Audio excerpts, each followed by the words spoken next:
Hi there, this is Peggy from Top Deck Commander, joined by my co-host Wonky, and this is the Would You Build It series.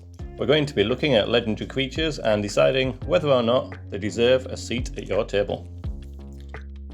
Up first, I'm looking at Carmela the Glamour Thief. She's 1 blue, black, red for Vampire Rogue. So anyone who likes Vampire Tribals, will be right at home here. She's a 2/4 with haste. You can pay 1 and tap her to add Grixis, but only spend that mana on instant or sorcery spells. When she dies, return to 1 target instant or sorcery card from your graveyard to your hand. Any first thoughts here for you, Wonky? It's an interesting one. Vampire and Rogue, you tend to go fairly creature heavy, and yet the card itself is leaning towards instants and sorceries. I'm not too sure on this one. That's it. It's not unheard of. Obviously, it's Grixis. We're looking at Spellslinger possibly. It's one that I looked at really hard, and if anything, I found it too powerful. We haven't seen a lot of decks of it in the wild, but to me, it just screams Reanimator. It's not one that appeals to me, but I do like the haste, and I do like the ramp. I did look at it, and I looked at the build for it, but I found it extremely linear. There's a lot of different things you can do power-wise. Like I say, you can go tribal, you can go generic Spellslinger, but for me, very direct. If I was going to choose Spellslinger, I would probably prefer a different commander than a Vampire Rogue. That's it, she's excellent ramp, but does she help you as much as a commander that copies spells or lets you cast spells from exile or graveyard? It's basically just ramp on a stick, which is handy, but I would rather have a more interesting ability. Would you run her in a 99 as opposed to as a commander? Yes, if I was going to do instants and sorceries in those colours, I would strongly consider it in the 99. So we're saying better as a Spellslinger 99. So up next, Errant, Street Artist. Just a blue for this one for a 0/3. She has Flash, she's a defender with haste. Pay 1 and a blue, tap her to copy target spell you control that wasn't cast. You may choose new targets for the copy. Okay, that's a lot of words that I don't care about. It's straight away screaming, put me in the 99. That's it, not a commander. I haven't actually seen a build of it on anywhere. I haven't really heard anything about this commander in the wild. That's either, as a commander or the 99. Considering these commanders have been out a little while, to see or hear nothing of it, pretty much unheard of at this point. Defender on a commander, not really. Defender on a commander that you want to tap. Yeah, it does have haste. That is handy, and it has flash. I can't think of a build where I'd want to flash that in to copy a spell that I control that I didn't cast. It's hoops again. That's so many hoops, it's hard to do. I have no interest in this whatsoever. Let's just dismiss this one. We'll dismiss it, she's gone. So up next, Evelyn the Covetous. A lot of hybrid mana in this one, so you could use her as mono black. She is a Grixis commander, 2 and Grixis. She's also a Vampire Rogue. She's a 2/5 this time, also with Flash. Whenever Evelyn the Covetous or another vampire enters the battlefield under your control, exile the top card of each player's library with a collection counter on it. Then once each turn, you may play a card from exile with a collection counter on it if it was exiled by an ability you controlled, and you may spend mana as though a mana of any colour to cast it. So it will let you play lands, because it says play a card. It gives you access to any colour of mana, but it is leaning towards Vampire Tribal, because of the ETB effect that she has. Well, I have actually built this deck and played with it. It was using just some scrap cards I had laid around, some old vampires. I didn't put much effort into it, and it was fun. I did enjoy playing the deck. I haven't kept the deck, but it was good fun to play. That's it. Is it fun being one of the higher reasons we'd want to build a deck? The second one being, is it powerful to hang enough at a table? Does it interest you? Would it interest the players in your group? It can be built powerfully, can this deck? That's it, you can get a lot of vampires out. It's got the fun element because you don't know what you're going to exile from other people's libraries, and it ramps. It ramps naturally. It's just quite a good commander. Did you lean into the vampires as much as you should, or did you lean into the steal effects? I leant into the vampires because I was just playing cards I already had. That's it, the steal effect being a secondary ability here, but that's something that the table would be wary of, and we know it's not a popular thing for people to play. And if someone starts stealing my permanents, even from my library, they are target number 1. No, just her ability alone is really the only steal effect you need. It's quite a powerful ability. It's fun to see what you can take. So Vampire Tribal, not a bad build. It could interest any kind of tribal player.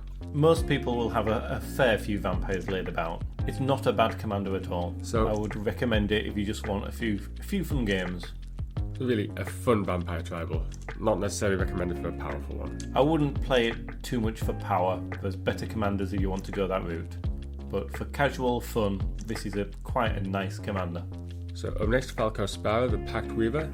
It's a 4-drop, 1 green, white, blue. A bird demon. Really hard to play bird demon tribal. So we're going to have to check the abilities. It's a 3/3 with flying and trample. When it enters the battlefield with a shield counter on it. You can look at the top card of your library anytime, and you can cast spells from the top of your library by removing a counter from a creature you control in addition to playing their other costs. Well, I'll probably beat you to it and say this looks like it could be a viable Voltron commander.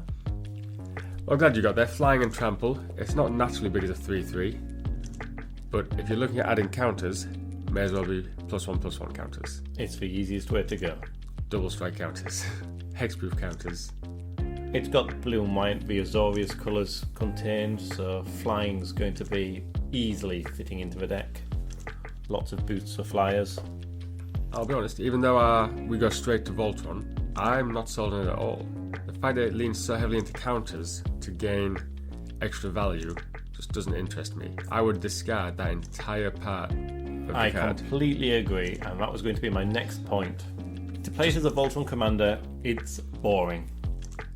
I'm not saying it's not okay, it's just boring. It's okay, So you need to look at the other abilities on this one. Looking at the top card of your library at any time, that's handy if you're going to do some deck manipulation and utilise that. The problem is, it doesn't let you take lands from the top of your library. So the second you hit a land, no matter how many creatures and how many counters you've got out, you could have infinite mana. You have the green there to help with that. There's plenty of green cards that'll help you play lands from the top of your library. But the last ability has a restriction I don't like. It becomes a very complicated mixed build that tries to do too many things. I think because you try to do too much stuff in the deck, you'd end up not building Voltron. I mean, I think its creature types sum up the card nicely. It's a bird demon, which is just awkward. It is awkward. It's just too much of an odd mix in the colours, too much of an odd mix in the abilities. It's not for me. I didn't even cross my mind to build it. Up next, we've got Giada, Font of Hope. A lot of people are excited about this one. She's just 1 and a white for 2/2. Some say the best angel tribal commander out there currently. I would say if there aren't too many decent angel commanders to choose from, so That's a lot of angels. Chance. That's it. A lot of angels do what angels do. They'll have flying and lifelink, and they'll just be fairly big. This one, flying and vigilance, is a 2/2. Each other angel you control enters the battlefield with an additional +1/+1 counter on it for each angel you already control. So making those angels It's going to get you angels big. much bigger. This is 100% angel tribal. She can also tap for a white mana, and you can spend that mana only to cast an angel spell. Yeah, this provides a lot of oomph and aggro to your angels. They already have plenty of abilities for each card, so this adds an extra dimension to get them the aggro damage, especially in mono white. Yep, the only problem for us as deck builders is you're building angels. You're building mono white angels, lots of angels. Yeah, you're definitely trapped into the angel theme with this card. What else could you do with her, if anything? Put her in the 99 of certain decks. Put her in the 99 of a deck that also runs angels. I have this in the 99 of a Lulu deck, and the only angel really in that card is Lulu herself, but it does help Lulu get cast. Ramp in an angel deck. It's ramp for the commander. I actually think she's a good card, and I can see why she'd be run a lot as the commander, but I don't particularly want to run Angel Tribal, so I would skip over it. If you're running Angel Tribal, absolutely fine card, no problem at all with it. If you're not thinking of running Angel Tribal, you don't really want to be looking at it. Okay, so next we're looking at Jaxs the Troublemaker. She's 3 and a red for 2/3. She's a human warrior. You can pay a red and tap her, discard a card, create a token that's a copy of another target creature you control. It gains haste. When this creature dies, draw a card, sacrifice at the beginning of the next end step. You can only activate that as a sorcery. The commander Jaxs herself has Blitz, where you can pay 1 and a red and cast her for the Blitz cost. She gains haste. When she dies, you draw a card and you sacrifice her at the beginning of the next end step. So you could cast her as a 2-drop if you absolutely had to. You'd pay the commander tax on top of that next time. Would you play it as a Blitz if you're going to use it as a commander? I'm not sure you would.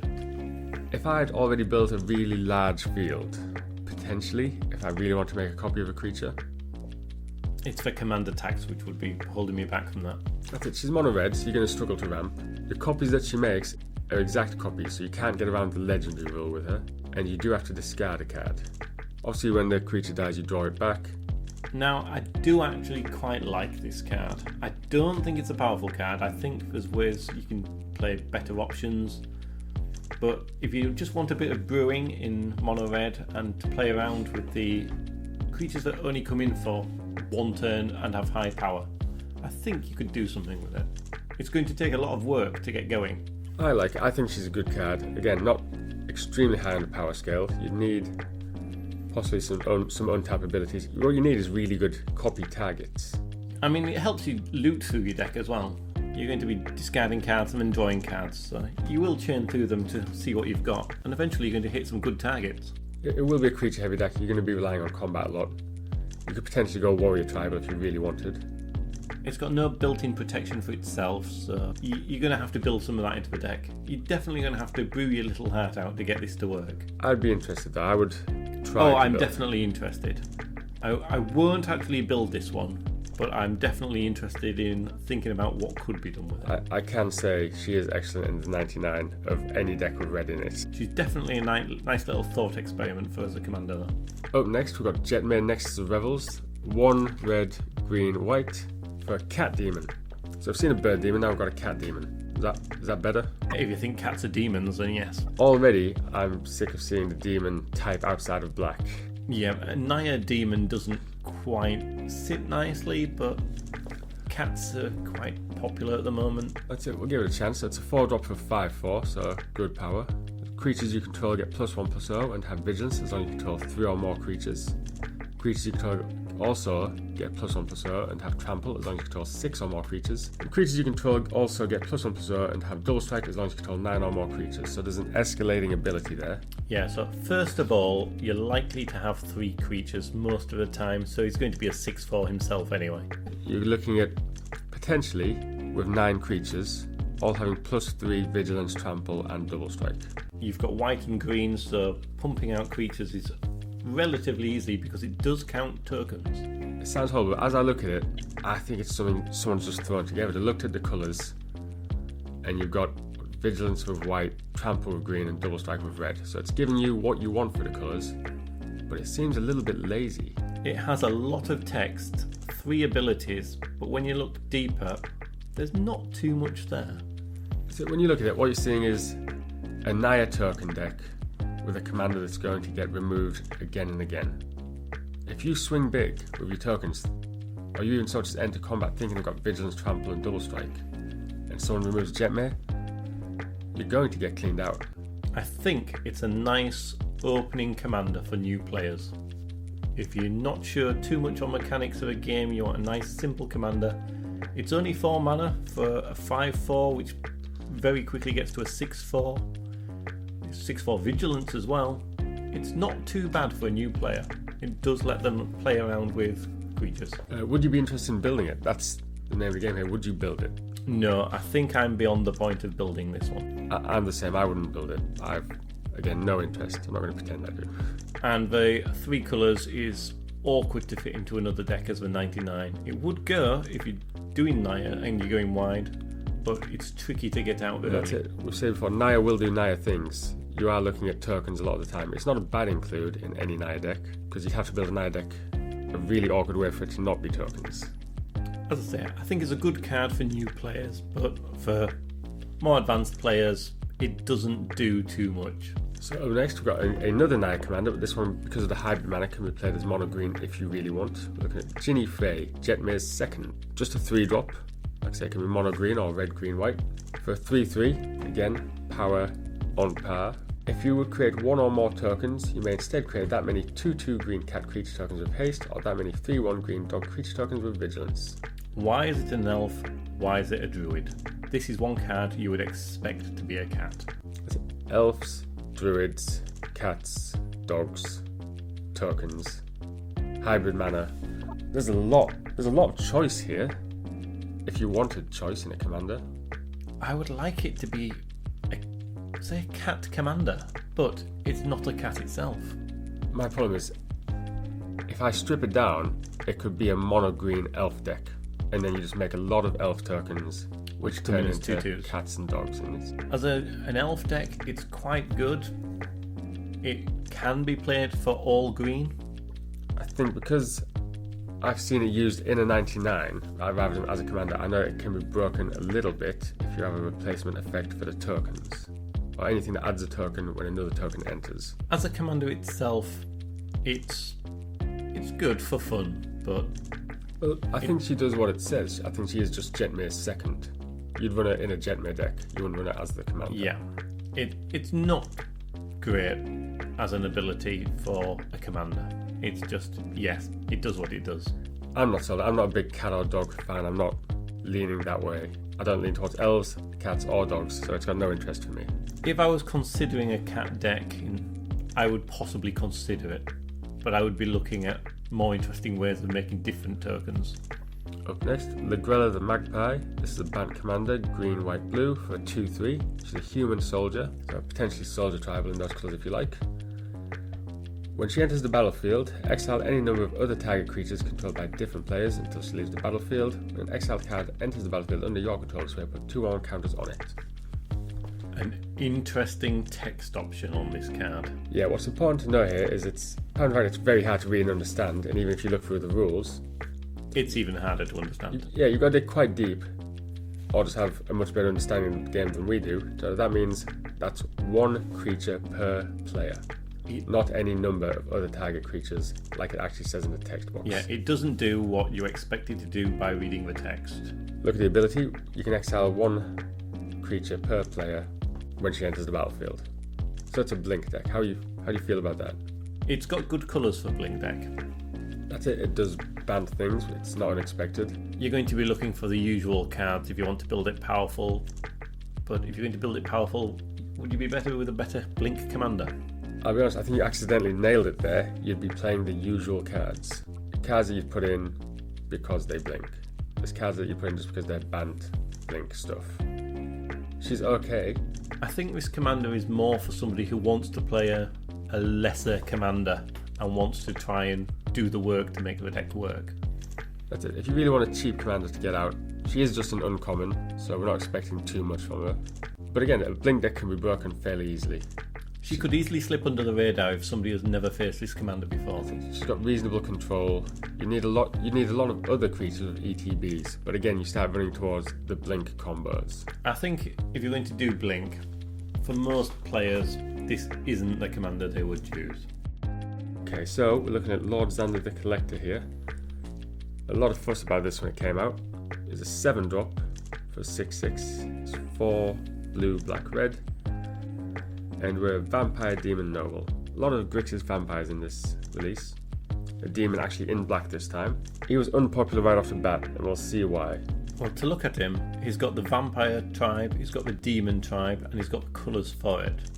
He's got a good body, a 6/6, but an expensive mana value. He's not looking too bad at the moment. That's it, he's a high drop, so you're not going to worry about him in the first few turns. When he enters the battlefield, target opponent discards half the cards in their hand rounded down. We'll go through these one at a time. Does that worry you? Discarding half when he enters, you wouldn't want him to be blinked. You could cope with that ability. You wouldn't like it, but you could cope with it. Well, let's say you're sat across from it. You've got a 1 in 3 chance of being targeted. He's a 7-drop. Let's say he comes out turn 6. How many cards do you have in your hand turn 6? Not too many, depending on the deck. Somewhere between 4 and 6. But it's rounded down, so if you've got 5, you're discarding 2 cards, if you're one of the 3 chosen. If you're the one chosen and you're struggling to get lands out, it's going to be even worse. You're going to have no lands, you're going to have no cards. You're out of the game almost straight away when this thing drops. I'll be honest, I think it doesn't help itself. If you play this, enters the battlefield and you target me, I have to discard even 1 or 2 cards. It's not going to hurt me, but you have made an enemy. Let's move on to the second ability. Yep, so whenever Lord Xander attacks, defending player mills half their library rounded down. So again, you've got a 1 in 3 chance of being attacked here. Now this is a lot harder to deal with. That's it, mill half your library. Anyone who likes to play combo, they stand a good chance of losing a lot of their pieces. And if you're a combo player, you're going to be a target to be attacked anyway. Again, Lord Xander not necessarily helping itself, but a lot of decks will run recursion. Yeah, if you're playing graveyard shenanigans, being attacked by Lord Xander is going to be a bonus. So potentially, not even many options for him to attack. And half your library, like I say, only really hurts you if you're playing combos. It doesn't kill you. It doesn't hurt you, doesn't take cards out your hand, it doesn't deal damage to you. That ability, scale of 1 to 10, milling half your library, how much does that hurt you? For the way I build my decks, it really doesn't hurt me too much. I have a lot of consistency in my decks. Remove half the library, yeah, that's fine. I'll just pull the next card that does the same thing. Bearing in mind, if you've got a bigger blocker or a death touch creature or something that can deal with it coming at you, it's just not going to swing at you. No. At 7 mana, it can afford to die. So, 2 abilities down, you potentially discarded 2 or 3 cards and lost half your library. When he dies, target opponent sacrifices half the non-land permanents they control rounded down. So this one leads directly on from the second one. This is a problem. If it swings at you and you kill it. If you're the person that's been on the receiving end of all 3 of these triggers, you are seriously out of the game. Well, again, it's half, it's rounded down. Depends how many non-land permanents you have out at the time. It is hitting non-lands, so it's not degenerate that way. I think it's more political than people gave it credit for. If someone's drawn half their deck, they'll discard half of it. If someone's... Is it political or is it bullying on this card? I think it's political. I looked at this for a build just as a straight attack deck. Possibly extra combats, but also the blink. It's about removing other people's value, and I think that's what people don't like about it. I think too many combo players looked at it and didn't enjoy it. If it was a 5-drop, I would have actually built it. I think it doesn't fit into several categories. If you're going to be playing in high power games, then 7 mana is an awful lot to be paying out for a creature that can be removed. If you're playing more casually, the abilities on it are not very nice for casual play.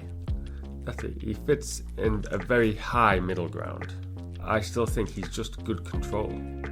I think he's very political. I think he can cut deals with the table. I think I would just target it repeatedly as much as I could. Even if I wasn't on the receiving end, I would just target it. That's it. Take the card out of the game. I would build it. I wouldn't necessarily like to face it. I would deal with it. If you built it, how much protection would you have to build into your deck to cope? Honestly, it's going to draw hate. I wouldn't build protection so much as I built blink effects. We use that blue and we just blink him, or we use black. There's plenty of effects that say when it dies, return to the battlefield tapped under your control. I would even put sack outlets in there just to hurt people if they decided to try and remove it. And again, when someone does, you punish them. It's a punishment deck. Is a punishment deck good for casual play? No.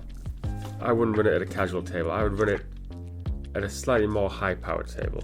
It's a very, very fine balancing line on this card. And I'm not quite sure that most people would be able to judge it correctly as to where to play it. So, would you build it? No. It's a card that I think is too hateful. You've got a split decision there, because I definitely would. Up next, Mr. Offero the Boulder. He's 1 black, red, green for a Rhino Warrior. He's a 2/4. So whenever you attack, double target creature's power until end of turn. A fantastic card.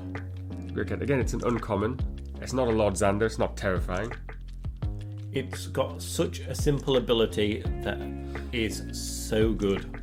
It just has a lot of things you can do with it on such a simple few words. That's it. You attack, double target creature's power. So it can double its own power. You could build it Voltron. It doesn't double toughness. So you got to be very careful there. You got to keep that in mind. First strike is something you're going to aim for here. Or you build your deck with a lot of big, stompy creatures, start doubling their power. How would you build it? I would be looking for interesting creatures to go in the deck. I would want a deck full of variety and fun. It's a Rhino. It has a bit of fun value to it anyway. I think you'd be looking for specific creatures that have specific abilities that are going to be utilised by doubling the power. The spoiler part of this card is for the next lot of gameplay series, this is the command we're going to be focused on. So we are going to see the build of it. It's a card I like to see. I know it can be powerful, but I know it can be fun. Like I said, it sneaks under the radar. You don't immediately think to remove it. Not until you've faced it a couple of times. Until you've faced it, and then you realise how hard it hits. If there's a creature on board, and it's going to be a threat if its power's doubled, you try and remove that creature, and there's just going to be another one that also does something quite silly as well. That's it. It makes you make tough decisions, this commander. Obviously, I'm a big fan of it. It makes pinpoint removal tricky, apart from by targeting Offero. If you can target Offero, that's probably where to aim. We'll go straight into Ognis, the Dragon's Lash. Another hybrid mana commander, so you can play mono red if you liked. It's a 4-drop, 1 black, red, green for a 3/3 via Shino Warrior. A lot of warriors, a lot of demons have said this one's warrior. It's got haste. Whenever a creature you control with haste attacks, create a tapped treasure token. Are you going to play Vyashnos on this one? Probably not. Are you going to play warriors on this one? Probably not. I do like that it gives you the option though. It's nice to have the option. It's definitely nice to have the option. This set so far I've seen a lot of tribal options for possibly lower powered builds if that's what you want to see. But the second ability, we're going to make probably more likely a lot more tapped treasure tokens. I think treasure is where most people are going to take this, especially looking at the hybrid mana combination at the top, which can be cast for all red, which is a very, very good colour for treasure. Again, because it's 3 colours, you're going to struggle to sneak in a 99 that cares. But as a commander, how do you feel about it? As a commander, I really like it. I've built this one. It's one of my favourite decks. I just like playing whole out on the treasure theme with this commander. Just get the little creatures out, make treasures, make more treasures, see what I can do with them. That's it. It's excellent Jund value. You're going to ramp. You're going to play a lot of hasty creatures. You don't particularly mind losing them. What's the payoff in a deck like this? Because I look straight for Voltron. It's not Voltron. It's not Voltron. It doesn't do anything for Voltron. Can you see a high-powered build of it, or is it more tabletop, lots of value, lots of fun? I suppose you could build it as high-powered by utilising all the treasure cards available for different sack outlets of artefacts, but there'd be a better commander for doing that. That's it. You could run the artifact that allows your tapped permanents to enter untapped. I play this purely for fun value, and I just like throwing all my treasure cards into the one deck and seeing what happens. I think that's the right way to build this, is get a lot of creatures out, get a lot of haste out, go for a lot of combat. It's a very simple deck to build, providing you've got some nice treasure cards and nice haste cards. It leads you a certain way, but it is quite a fun way to go. It's one of those roll the dice, see what you draw. Good, so we'll decide that one is a good fun build to have a go at. Up next we've got Quasar, Augur of Agonies. It's 1 white, blue, black for a 3/4 Cephalid Advisor. Not a tribal commander, this one. We're seeing a few more cephalids and we're seeing a few more advisors. I think the advisors are slipping in without us realising. We'll have to see if that becomes relevant in a future set. At the moment, there's probably not enough to really go tribal with it, but it's worth keeping an eye on, especially the advisors. So straight into the ability then. Whenever you draw a card, target opponent loses 1 life and you gain 1 life. Very similar to Offero. Not a lot of words, it's an uncommon. Very powerful ability. A very powerful ability. This one is just built for combo players and people who just want good solid interactions with other cards. Are you saying you want to draw your entire library, bin it, shuffle it back in and do it again? I'm saying that's what you would do. Are you saying that's boring? I am saying it could be boring. There are options available. You could build this as a fun commander. It's got the colours available to do some different things in. You could do different things, but the ability is very specific. Yeah, you'd just be wanting to draw cards. It'd be very hard to avoid that. That's it. Even if you don't draw your whole library and you just wheel every turn. There's certain 2-card combos which go so nicely with this. That's it. This commander again is just going to be removed a lot, so you've got to have a good protection package built in. It's got blue and black and white. You're going to be tutoring if you're going to play this correctly. Yeah, it's a combo player's dream, is this card, really.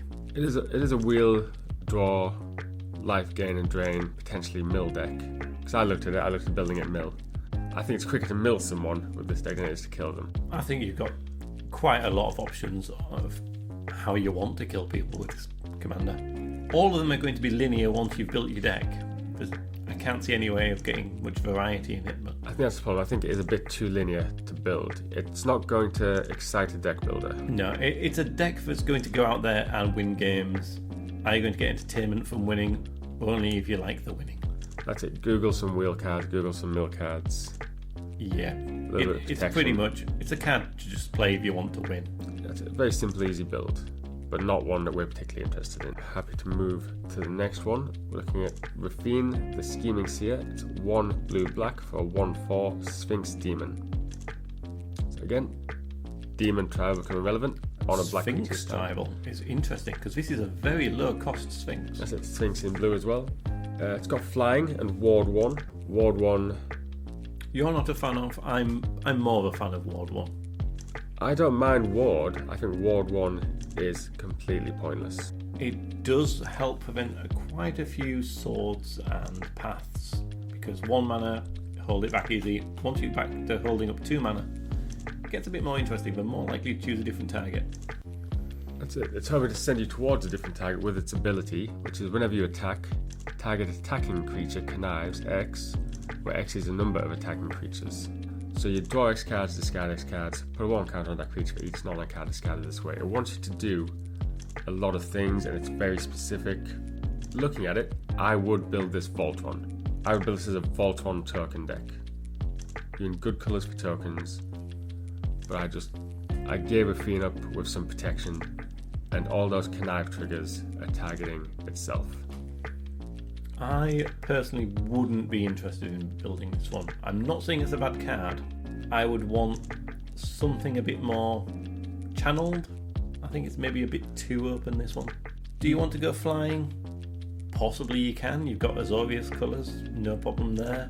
If you want to go demons, you've got the black. But red would be more preferable for that. So you've got Sphinxes. There's a lot of tribal options again. Like you said, it's very open. It wants you to attack, and it wants a number of attacking creatures, so you want to go wide with it.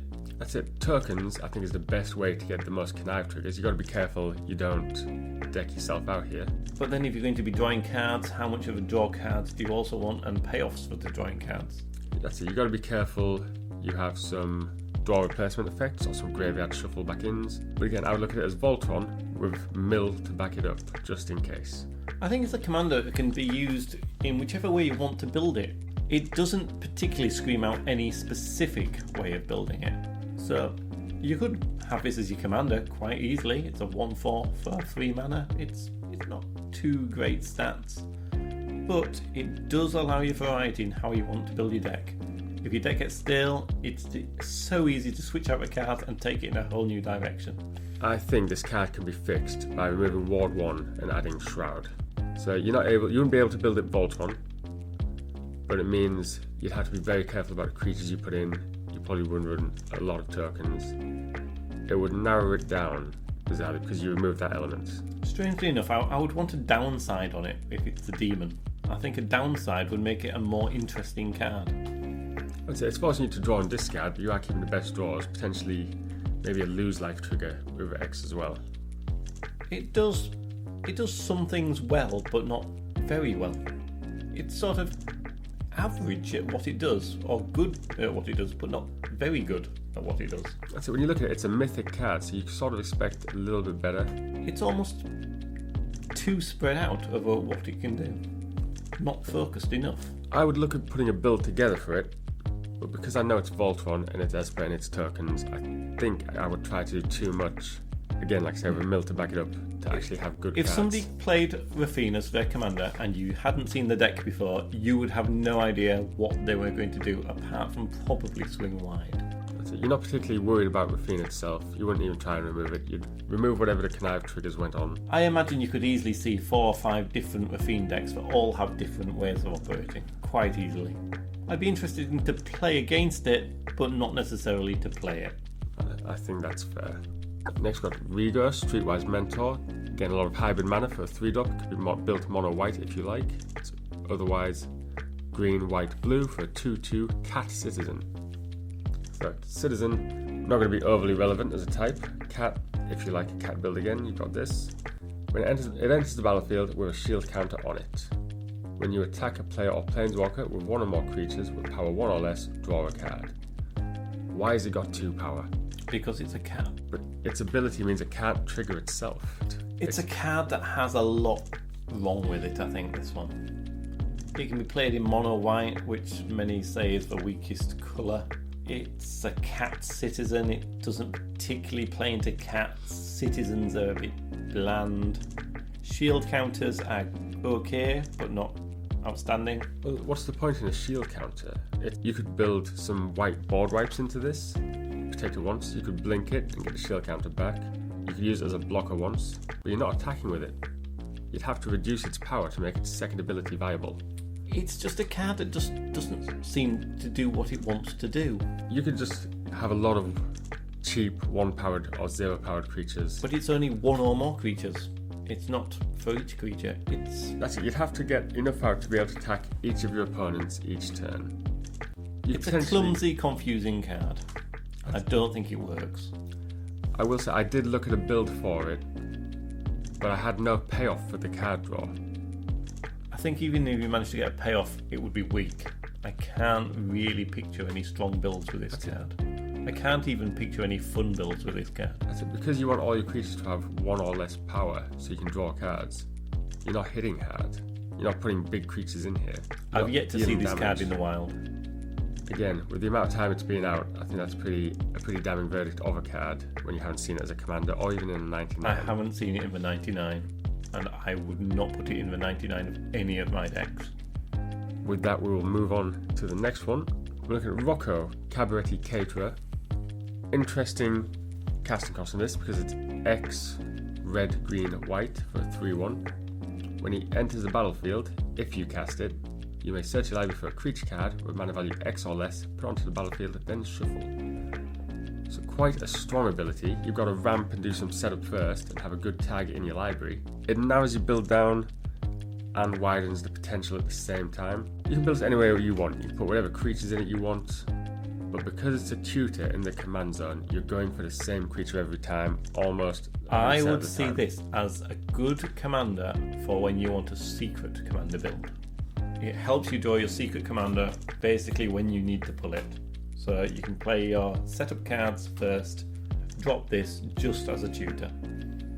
It's got some restriction on it, so you have to cast it and have it enter the battlefield. So it removes that white blink effects, so that's not going to help you. If you cast it and it gets countered, that's not going to help you. Are there any big targets off the top of your head that you'd like to find first? Again, it depends on the build. If you're looking and you're still paying the mana for it, you're not cheating mana.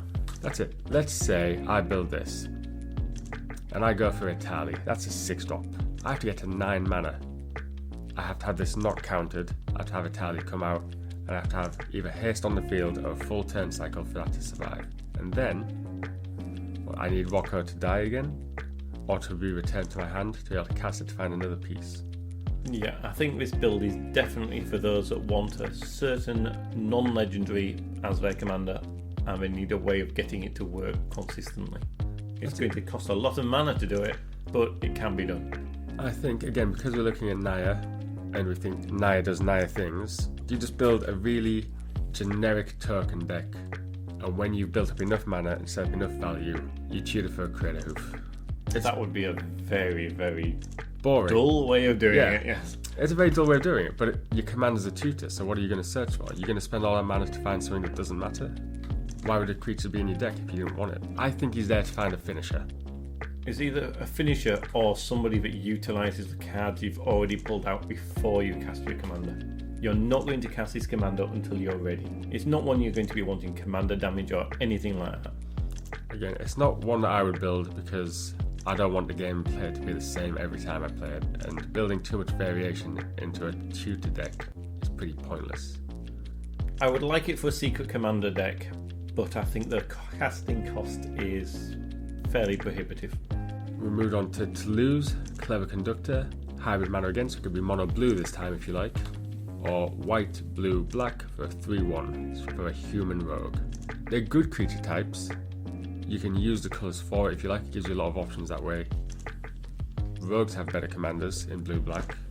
Humans have better commanders in white or white blue. So we'll just go look straight at the abilities. When she enters the battlefield, she connives. So you'll draw one and discard one, and if it's non-land, you can put a counter on it. Whenever you discard one or more cards, exile them from your graveyard. She dies, put the cards exiled with it into their owner's hand. So she's a very bad, slow card draw ETB commander. Even I don't understand what I just said. It's a discard commander in Esper. Why? Basically. Why does she connive when she enters the battlefield? Just draw and discard. Why doesn't it just say surveil? Why isn't she a surveil commander? Because connive is the new mechanic and they want to hammer it in somehow. That's a straight down mark for this because it doesn't do what I want it to. Why would I want a +1 counter on her if I want her to die? For your advantages for second ability is when you discard one or more cards, exile them for your graveyard. It doesn't rely on the connive at all. The connive can be ignored and played as a discard commander. But again, we're looking at another Esper, potentially wheel deck. It's a weaker Quasar, basically. So she could go in the Quasar 99 or that could go in this 99. You can work some value around the commander and the deck, but it's a lot of work for little gain. You could build this mono blue wheels, ETBs, blinks. Find a sack. Maybe just add black and there for a sack. You can probably do some good value stuff with this commander, but I'm not sure I need the white. I'm not sure what that's for. I have no idea what the white is in there for at all, unless it's just for some more blink effects. Just because she's a human, I think. I think some of these commanders are a little bit paint by numbers. It's white, I'll make it human. It's green, I'll give it trample. You do seem to like Esper for doing these sort of commanders. I'll make the most Esper commander I can think of. But once again, it's a bit more narrow focused than Quasar, which I said would be a good thing, but it doesn't quite hit the mark. For me, it doesn't need the first ability, and the second two abilities, they are strong if you build a wheel deck. Do I want to build an Esper wheel deck? No. There's just not enough variety in this setup for me. So, would you build it? No. No, that's a solid no. Up next, we've got Overbrask Heretic Praetor, 3 red for a Phyrexian Praetor. It's a 4/4. This is the Phyrexian they squeezed into the deck. He's got haste. At the beginning of your upkeep, exile the top card of your library. You may play it this turn. At the beginning of each opponent's upkeep, the next time they would draw a card this turn, instead they exile the top card of their library. They may play it this turn. It's a Phyrexian Praetor, and it's fair, but is it good? It's a 5-drop with haste in mono red, so it does red things. It gives you a little bit of card advantage in red. So you're gaining a card a turn, as long as you can play it this turn. I looked at it, but again, in mono red denial, I don't know. I don't see a lot of effects like this in red to back it up. I don't know what goes into 99 of this if you build it as a commander. It would be better if it was sort of impulse instead of every time they draw a card, but it's only the next time they would draw a card from upkeep. That's it. So you can't build mono red wheels. Wheels in this set release is a bit of a focus, so your mind goes straight to it once you start looking at too many commanders in a row. But you have a lot of discard your hand, draw 7 in red, so you could potentially do that. But it's only each opponent's upkeep. Next time they will draw a card, it just slows them down enough to make them want to hate you. But it doesn't slow them down enough to really be too hard. Yeah, it doesn't slow them down enough to stop the hate turning into action. It's like when you make people's creatures come in tapped. It's not the end of the world, but they hate it. That's it. Unless their creature necessarily has haste, they don't really care. They're going to hit you the next time they untap. And you've got very little gain from it. I think with this, your only option really is mono red good stuff. You had a lot of ramp. You'd struggle to miss a land drop. That would be really unfortunate. I think it's a very poor commander, but it's not too bad a card in the 99. I would agree. So last but not least, we're looking at Ziatora, the Incinerator. She's 3 black, red, green for a demon dragon. And she's a 6/6. Great colours for a demon dragon, first of all. Happy with that? 6 for a demon dragon, 6/6 flying, which would obviously come naturally with a demon dragon. It's very good average stats to start with, yeah. It's a good start. And at the beginning of your end step, you may sacrifice another creature. When you do, she deals damage equal to that creature's power to any target, and you create 3 treasure tokens. Interesting. So you've got to sacrifice a creature, but it gives you the value back in treasures. Immediately, I'm looking at that red and I'm thinking of hijack effects. I would steal somebody else's creature, fling it at them, and make some treasure tokens. When I first saw this card, I thought it was quite good. And the more I read it, the more I really, really like it. It's a nice card for us to end on this one. It is a good card. How would you build it? You could build Demon Tribal, you could build Dragon Tribal. You could build steel effects in a dragon deck. I'm confused as to how I would want to build this one because there's a few ways of going. Demon tribal, dragon tribal, treasure tribal. Do you want to sacrifice your own things? Do you want to steal and sacrifice? There's just so many options and all fun options. There's nothing really bad about the card apart from it's a 6 mana value, but you're getting a 6/6 flyer for that, so you can't really complain too much. I think what you have to do here is maybe make it hard for people to attack you. Build in all the card draw available, because you're going to want to use those treasure tokens and just hijack effects. The 3 treasure tokens just for sacrificing a creature is just a lovely bit of icing after you've already done damage. I think not so much dragon or demon tribal, but some really big, like, don't be afraid to look at 9-10 drop creatures, not Eldrazi, but anything else that come in and do a lot of work. No, I don't think you would build a demon or dragon tribe around this, but the option is there. In black, red and green, you'd find some interesting big creatures. I think if you're going to build this a different route, you would still probably slip a couple of demons and dragons in, just for flavour. I really do like the options you have. You could make a nice sack reanimate deck from this. It's got the colours to do that if you want to go down that route, because it is a sack outlet on your commander. I think it's only right we're on the question of, would you build it? Or would you at least be interested in putting a deck together, seeing how it plays? My brewing mind is thinking, yes, I would love to have a play with what this card can do. This is one of my favourites from the set. I agree with you. I know it was a popular commander when it came out, and I would look at building it as well. I just wouldn't be able to choose which route I'd like to go down first when I was building it. Well, that was the full list and all of our first glance views on who we'd like to build. Let us know if you think we've missed the mark or hit back-to-back bullseyes with it. Or if there's any other set you'd like to see us review this way. Until next time, this was Peggy and Wonky from Top Deck Commander.